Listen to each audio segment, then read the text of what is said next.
Have you or a loved one ever thought that you were possessed or you were experiencing a psychotic episode? Well, you're not alone. Over the years, I've treated lots of people who've had the symptoms of psychosis, like hearing voices, seeing things other people don't see, hearing instructions to do things that they don't want to do, and a general sense that somebody's out to get them or that their life is in danger.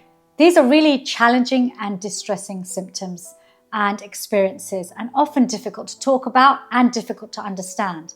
And what I've found is universally accepted across many cultures is that people will, first of all, often attribute these symptoms to something like a possession state, that they find it easier to understand that, hang on, this must be some outside entity causing this, rather than this being something generated by an illness, a disorder, or something going on in my brain. Now, whilst in many cultures there are many philosophical and theological reasons for having these belief systems, and they may or may not be necessarily wrong, what I find is whether you believe it's that, something metaphysical, something spiritual, or whether you actually agree that there's something biological or psychological going on, the point is the situation is distressing. It's distressing for the person experiencing it and distressing for the loved ones watching it and also going through it with you.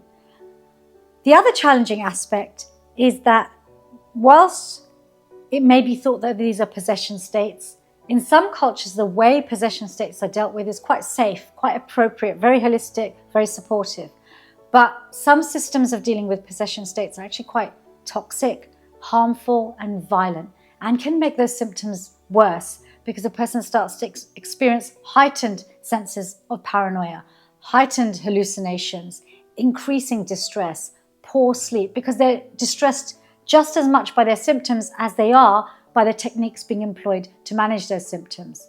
Whatever you believe, the important point to remember is the person's suffering, and whatever we can do to reduce that suffering is helpful. So I would say look at this from two perspectives. One is from the person who's experiencing it. If you're distressed, even if you believe that it comes from some spiritual or metaphysical cause, don't exclude medication as a treatment option.